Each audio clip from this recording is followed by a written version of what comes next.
Yes భీమా నోరు విప్పాడు. ధర్మస్థల కేసులో whistle బ్లోయర్గా ఎవరైతే ఉన్నారో భీమా సంచలన ఆరోపణలు చేశారో. ఆయన ఒక నేషనల్ మీడియా ఛానల్తో ఆయన మాట్లాడారు. ఆయన మాట్లాడింది ఏంటంటే, ఆలయ కమిటీ నిర్వాహకులు, ధర్మస్థల ఆలయ కమిటీని ఎవరైతే నిర్వహిస్తున్నారో ఆ నిర్వాహకులు చెబితేనే తాను గుర్తు తెలియని శవాల్ని పూడ్చిపెట్టానని భీమా సంచలన విషయాలు ఇప్పుడు వెల్లడించారు. సో ధర్మస్థలాలకు సంబంధించినటువంటి ఆ శవాల పూడ్చివేత, తవ్వకాలు ఇదంతా దేశవ్యాప్తంగా పెను సంచలనాలని సృష్టించాయి. సో ఎవరైతే విజిల్ బ్లోయర్గా ఉన్నారో మనం చూస్తున్నాం, రెగ్యులర్గా ఆ తవ్వకాలు జరుగుతున్నప్పుడు పోలీసు వాళ్ళతో ఒక మొత్తం ముసుగేసుకున్నటువంటి ఒక వ్యక్తి ఉంటున్నారు కదా, సో ఆయనే విజిల్ బ్లోయర్ భీమా ఇప్పుడు మీడియా ముందుకు వచ్చారు. అదే అంటే ఆయన ఫేస్ ఇంతవరకు కూడా రివీల్ కాలేదు. ఆ నేషనల్ ఛానల్తో మాట్లాడినప్పుడు కూడా అదే ముసుగు ధరించే ఆయన మాట్లాడారు. మనం చూస్తున్నాం బిగ్ టీవీ స్క్రీన్ పైన. అక్కడ అడవుల్లో అక్కడ తవ్వకాలు జరిపినప్పుడు ఎవరైతే అక్కడ విజిల్ బ్లోయర్గా మారాడో భీమా, తానే స్వయంగా తన చేతులతో పదుల సంఖ్యలో, ఆ మాటకు వస్తే దాదాపు 100 మంది మహిళల, పిల్లల, వృద్ధుల శవాల్ని, మహిళలకు పర్టికులర్గా చెప్తున్నారు అది కేవలం మహిళల డెడ్ బాడీస్ మాత్రమే, స్వయంగా తనే పాతి పెట్టినట్టుగా చెబుతూ వచ్చారు. కానీ ఇప్పుడు ఆలయ నిర్వాహకులు చెబితేనే తాను పూడ్చిపెట్టినట్టుగా సంచలనంగా భీమా ఇప్పుడు వ్యాఖ్యానిస్తున్నారు. భీమా నోరు విప్పారు. సో భీమా నోరు విప్పడంతో ఇంకా ఎవరెవరు దీంట్లో మరి నిజంగా భీమా ఆరోపణలో వాస్తవం ఉందా లేదా? ఎందుకంటే ఆయన చెప్పినటువంటి స్పాట్స్ అన్నీ కూడా చాలా చోట్ల తవ్వకాలు జరిపారు, కానీ పెద్దగా ఆశించినటువంటి ప్రయోజనం మాత్రం కనిపించలేదు, రాలేదు. మహిళలపైన, అమ్మాయిలపైన లైంగిక దాడి జరిగిందని, వాళ్ళ శరీరాలపైన గాయాలు ఉన్నాయని భీమా సంచలన ఆరోపణలు చేస్తున్నారు. బిగ్ టీవీ స్క్రీన్ పైన మనం చూస్తున్నాం. అంటే గతంలో, అంటే ఇంతకుముందు తవ్వకాలు జరిగినటువంటి ప్రాంతంలో వెళ్ళినప్పుడు ఆ భీమా ఎవరైతే విజిల్ బ్లోయర్గా ఉన్నాడో తను చెప్పినటువంటి ప్లేసెస్ అన్నీ కూడా అక్కడ తవ్వకాలు జరిపారు. కాబట్టి అక్కడ టాప్ టు బాటం మొత్తం బ్లాక్ టు బ్లాక్ వేసుకున్నారు, ముసుగు వేసుకున్నారు కదా, అతనే భీమా. రౌండ్ సర్కిల్లో ఆ మార్కులు ఉన్నటువంటి వ్యక్తే భీమా. సో ఆ భీమా ఇప్పుడు నోరు విప్పాడు. ఆలయ నిర్వాహకులు చెబితేనే తాను పూడ్చిపెట్టాను అని, ఆ అమ్మాయిల ఒంటిపైన గాయాలు ఉన్నాయి, వాళ్ళు అత్యాచారానికి గురైనటువంటి వాళ్ళు, దేవస్థానం అధికారులు చెబితేనే, నిర్వాహకులు చెబితేనే తాను పూడ్చిపెట్టినట్టుగా చెబుతూ ఉన్నారు భీమా. సో 1995 నుంచి 2014 మధ్య తనతో పాటు మరికొందరు కూడా, తను ఒక్కడే కాదు, 1995 నుంచి 2014 వరకు, అంటే దాదాపుగా 20 ఏళ్ల వరకు. సో 20 ఏళ్లలో తనతో పాటు మరికొందరు అందరూ కలిసి పూడ్చిపెట్టినారు. డజన్ల కొద్దీ శవాల్ని పూడ్చిపెట్టాము అని భీమా ఇప్పుడు వెల్లడిస్తూ ఉన్నారు. సో మీడియాతో మాట్లాడారు ఆయన, నేషనల్ మీడియాకు సంబంధించినటువంటి ఒక ఛానల్తో మాట్లాడారు. మృతదేహాల్లో చాలా వరకు మహిళలు, పిల్లలే ఉన్నారంటూ భీమా సంచలనంగా చెబుతున్నారు. అన్ని శవాల్ని అడవిలోనే పాతి పెట్టామని భీమా చెబుతున్నారు. సో పాత రోడ్లు, నదీ పరివాహక ప్రాంతాల్లోనే పూడ్చిపెట్టినట్టుగా చెబుతున్నారు. సో అక్కడ కొన్ని ఏరియాలు సెలెక్ట్ చేసుకొని పాత రోడ్ల సమీపంలో, తర్వాత నదీ పరివాహక ప్రాంతాల్లోనే మేము పూడ్చిపెట్టామని మళ్ళీ చెబుతున్నారు. సరే, మొన్న చెప్పినటువంటి ప్రకారం చాలా చోట్ల తవ్వకాలు జరిపారు, కానీ ఎక్కడ పెద్దగా ఆశించినంత స్థాయిలో మాత్రం మృతదేహాలు పెద్దగా బయటపడ్డటువంటి దాఖలాలు కనిపించలేదు. ఆయన చెప్పింది ఏంటి, వందల సంఖ్యలో దాదాపు 100 మందికి పైగా ఆడవాళ్ళ శవాల్ని స్వయంగా పాతిపెట్టాను, నా చేతులతో పాతిపెట్టాను అనేది విజిల్ బ్లోయర్ భీమా చెప్పినటువంటి విషయం. కానీ బయటపడ్డవి అనేది పెద్దగా ఏమి కనిపించలేదు. 1, 2, 3 డెడ్ బాడీస్ తప్ప పెద్దగా వందల, పదుల సంఖ్యలో కనపడలేదు. అయితే నేత్రావతి స్నానాల ఘట్టాల దగ్గర 70 మృతదేహాలని పూడ్చిపెట్టినట్లు ఆయన వెల్లడిస్తున్నారు. 13వ స్పాట్లో ఎక్కువగా మృతదేహాలు ఉన్నాయని భీమా చెబుతున్నారు. రేపు జరిగిన తర్వాతే మృతదేహాలను ఖననం చేసినట్లు వెల్లడి. సో ఎవరైతే చెప్తున్నారో తనతో పాటుగా ఇంకా కొంతమంది అందరూ కలిసి మృతదేహాలని పాతిపెట్టాం, అక్కడ నేత్రావతి నదీ సమీపంలో పెట్టాం, కొన్ని పాత రోడ్ల సమీపంలో పెట్టామని భీమా చెబుతున్నాడు. మరి భీమా ఇంకా రాబోయే రోజుల్లో ఇంకా ఎటువంటి విషయాలు చెబుతాడు, ఇంకా ఎటువంటి వాస్తవాలు చెబుతాడు? మరి భీమా చెప్పిన దాంట్లో నిజంగా వాస్తవాలు ఉన్నాయా లేవా? కానీ వస్తున్నటువంటి రిజల్ట్స్ చూస్తుంటే, ఎందుకంటే చాలా రోజులు అక్కడ తవ్వకాలు జరిపిన తర్వాత పెద్దగా ఆయన చెప్పినంత స్థాయిలో అక్కడ మృతదేహాలు బయటపడ్డాయా అంటే అది లేదు. మరి ఇప్పుడు మళ్ళీ కొత్తగా మీడియా ముందుకు వచ్చారు. మీడియా ముందు కంటే పర్టికులర్గా కేవలం ఒక నేషనల్ మీడియాకి సంబంధించినటువంటి ఒకే ఒక్క ఛానల్తో మాత్రమే ఆయన మాట్లాడారు. అలా తన ఫేస్ ఎక్కడ రివీల్ కాలేదు. దాంట్లో కూడా తన ఫేస్ ఎక్కువ రివీల్ కాకుండా ఎట్లా అయితే మనకు కనిపిస్తున్నారో, ఇప్పుడు ఆ అడవిలో తవ్వకాలు జరిపినప్పుడు ఎట్లా అయితే మనకు కనిపించారో మొత్తం టాప్ టు బాటం ఒక నల్లటి ముసుగు వేసుకొని ఎట్లా ఉన్నాడో భీమా అట్లాగే ఉన్నాడు, అదే మాట్లాడు. ఒకసారి భీమా ఏం మాట్లాడాడో మనం డీటెయిల్డ్గా మనం చూద్దాం. సో ఆలయ నిర్వాహకులే పూడ్చిపెట్టాలని నన్ను ఆదేశించారు. సంచలన ఆరోపణ. మాజీ పారిశుద్ధ్య కార్మికుడు విజిల్ బ్లోయర్గా మారినటువంటి భీమా చేస్తున్నటువంటి ఆరోపణ ఇది. ఆ కర్ణాటకలో అత్యంత వివాదాస్పదంగా మారినటువంటి మృతదేహాల పూడ్చివేత ఉదంతంలో ధర్మస్థల ఆలయ నిర్వాహకులే గుర్తు తెలియని మృతదేహాలను అటవీ ప్రాంతాల్లో పూడ్చి పెట్టాలని తనను ఆదేశించారని మాజీ పారిశుద్ధ్య కార్మికుడు భీమా తాజాగా ప్రకటించారు. ఒక ఛానల్కి ఇచ్చినటువంటి ప్రత్యేక ఇంటర్వ్యూలో భీమా సంచలన విషయాలు తొలిసారిగా పంచుకున్నారు.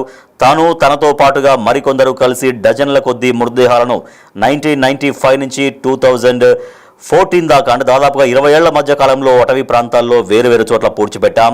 మృతుల్లో చాలా వరకు మహిళలున్నారు, చిన్నారులున్నారు.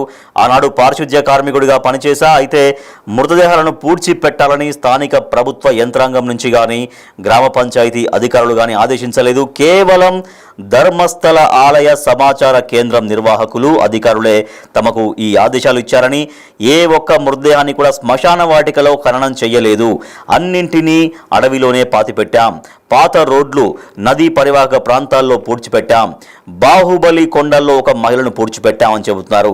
నేత్రావతి స్నానఘట్టం సమీపంలో ఏకంగా 70 1 కాదు 2 కాదు 10ల సంఖ్యలో అంటే 70 మృతదేహాలని పాతిపెట్టామని భీమా చెబుతున్నారు. అధికారులు తవ్వకాలు జరిపిన 13వ చోట అయితే దాదాపు 70 నుంచి 80 మృతదేహాలను పూడ్చిపెట్టాం.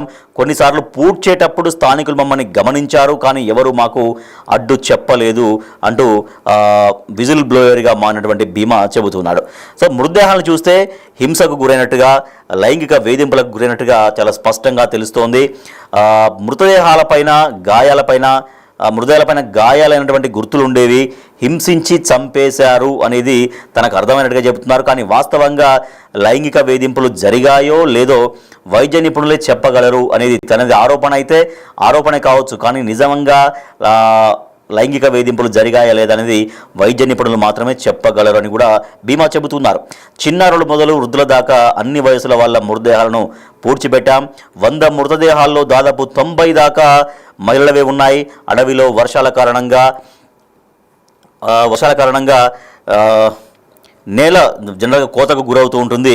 అట్లా గురి కావడం, అటవీ ప్రాంతం దాకా నివాస భవన నిర్మాణాలు జరగడంతో ఇప్పుడు కొన్ని పూడ్చిన స్థలాల్ని గుర్తుపట్టడం కష్టంగా ఉందని కూడా చెప్తున్నాడు. గతంలో గుర్తుపట్టడానికి అక్కడ ఒక రోడ్డు ఉండేది, జేసీబీ తవ్వకాలతో ఇప్పుడు రహదారి మొత్తం గుర్తించకుండా మారిపోయింది.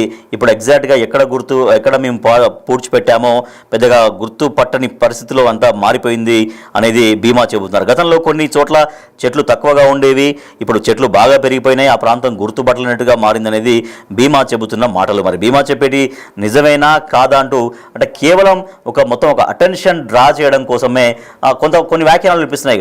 ఆ గుడి యొక్క ప్రాశస్త్యాన్ని దెబ్బతీసేందుకే ఇటువంటి ప్రకటనలు చేస్తున్నారు, ఇటువంటి వ్యవహారం అంతా చేస్తున్నారు అన్నటువంటి ఒక విమర్శలు కూడా తీవ్రంగా వస్తున్నాయి.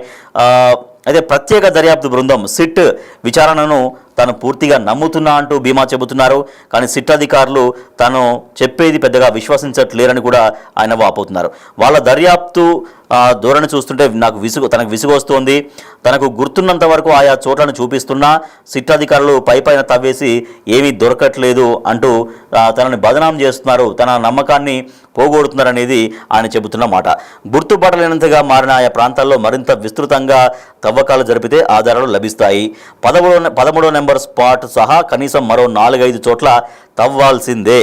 తనతో పాటు మృతదేహాలు పూడ్చిన వాళ్ళను సిట్ రప్పిస్తే ఈ వెతుకులాట సులభమవుతుంది. సో తనతో పాటుగా ఇంకా చాలామంది తన స్నేహితులు అంటే అప్పుడు కలిసి పనిచేసినటువంటి వాళ్ళు చాలామంది కలిసి మేము పూడ్చామని చెబుతున్నారు. కాబట్టి వాళ్ళందరినీ కూడా పిలిపిస్తే ఇంకా మరింత క్లారిటీ వస్తుంది అని భీమా చెబుతున్నాడు. 2 దశాబ్దాల తర్వాత తాను పశ్చాత్తాపడుతున్నట్టుగా పశ్చాత్తాపంతోటే మళ్ళీ ధర్మస్థలకు వచ్చి పచ్చి నిజాలు బయట పెడుతున్నట్టుగా ఆయన చెబుతున్నారు. కలలో ఎప్పుడు అస్థిపంజరాలే కనిపించేవి, అనామకులను పూడ్చిపెట్టాలన్న పాప భీతి తనను వెంటాడింది. ఆ భయము ఆ భారము తగ్గించుకునేందుకు మీడియా ముందుకు వచ్చి జరిగిందంతా చెబుతున్నా.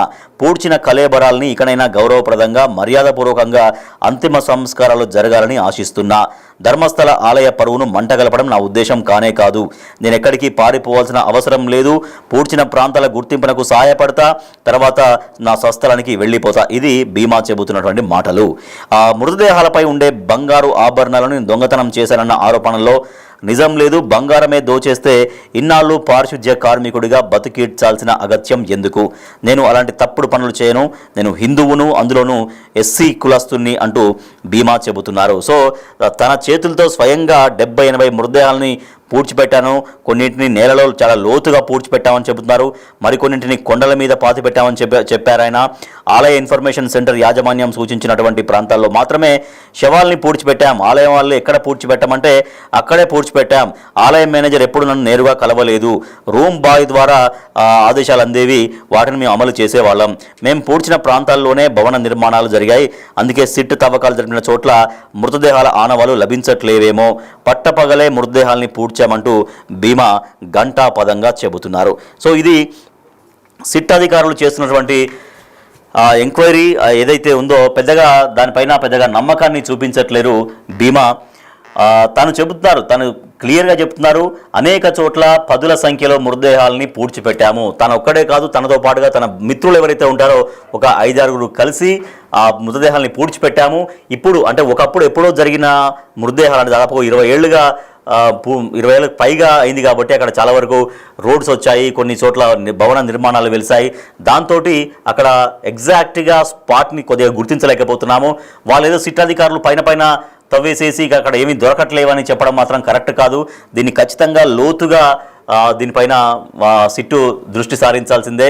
ఇంకా 13వ స్పాట్లో ఇంకా ఎక్కువ దొరికే అవకాశం ఉంది, అక్కడ మరిన్ని తవ్వకాలు జరపాలని. దాంతోపాటుగా మరికొన్ని చోట్ల ఎక్కడైతే తను చెబుతున్నారో తనతో పాటుగా వాళ్ళందరినీ పిలిపిస్తే, తనతో పాటుగా ఇంకెవరైతే అందరూ కలిసి పూడ్చిపెట్టారో వాళ్ళందరినీ కనుక పిలిపిస్తే ఇంకా మరింతగా స్పష్టత వస్తుంది. ఖచ్చితంగా పదుల సంఖ్యలో అక్కడ అమ్మాయిలు లేదంటే మహిళలు వృద్ధుల మృతదేహాలే ఎక్కువగా మేము పూడ్చిపెట్టాము, పాతిపెట్టాము.